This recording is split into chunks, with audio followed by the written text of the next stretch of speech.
Salamlar, vaxtınız xeyir uşaqlar. Deməli, bu günləri mən sizlə ixtisas seçimində necə aparılır, yəni sistem necə kodlaşdırılır, onu izah edəcəm. Pullu, pulsuz söhbətləri izah edəcəm. Gəlin sadə bir izah verim. Məsələn, tutalım ki, tibb ixtisası üzrə deyim sizə. Tutalım ki, tibb ixtisasıdır. Burada, məsəl üçün, var Naxçıvan dövlətdə, bir də var Azərbaycan Tibb Universitetində. Bir yerdə, məsəl üçün, tutaq ki, 700 nəfərlik yer ayrılıb. Yəni, bu qədər uşaq oxuya bilər. Dövlət tərəfindən də qoyulan, yəni DS dediyimiz dövlət sifarişi, yəni dövlət tərəfindən pulsuz yerlərin sayı. Pulsuz yerlərin sayı, tutalım ki, dövlət deyir ki, 450 nəfərdir. Yəni, 450 nəfərin pulunu verəcək. Amma yerdə qalan 250 nəfərin pulunu kim ki qəbul olubsa, ödənişli əsaslarla onlar ödəməlidir. İndi gəlin baxaq görək bu necə olur sistem.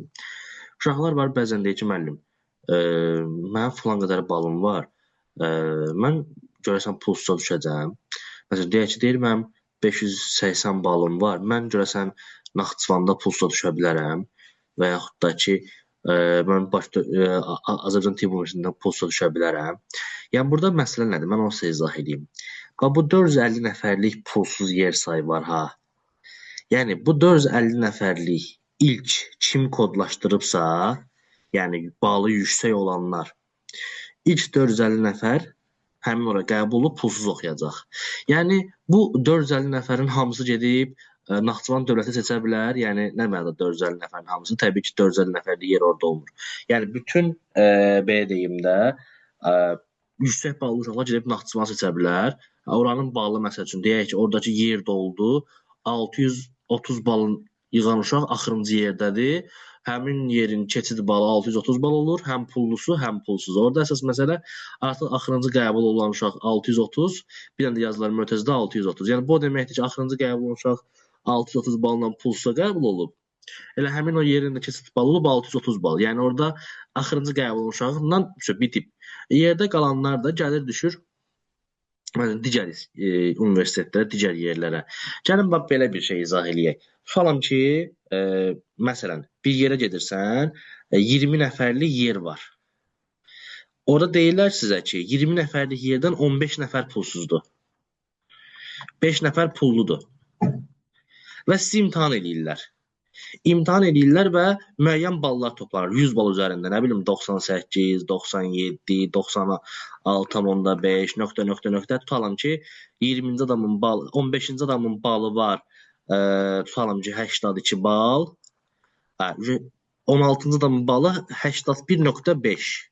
Artıq bu 82 bala qədər kodlaşdıran uşaqlar, 15-ci adamın balı 82 bal olur, ora qəbul olur. Deməli, oranın pulsuzun balı 82 baldır. Yerdə qalan 5 nəfər də məcbur pulluya qəbul olacaq. Yəni, burada axırıncı toplanılan bal 82 bal da ola bilərdi, 81 bal da ola bilərdi, 61 bal da ola bilərdi. Yəni, 61 balla ilk 15-ci nəfər oldunsa, bəli, pulsuz oxuyacaqsan. 60 balla keçəcəksən pulluya. Və yaxud da, yəni, burada əsas məsələ bal prinsipidir. Balın nə qədər yüksəkdirsə, nə qədər yüksək olsa bal, pulsuza düşmə şansın o qədər yüksəkdir.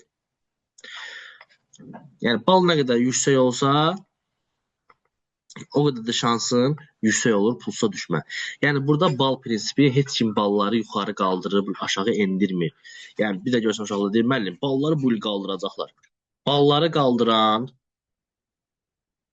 kimdir? Böyük hərflə yazıram. Siz. Yəni, bu nə deməkdir?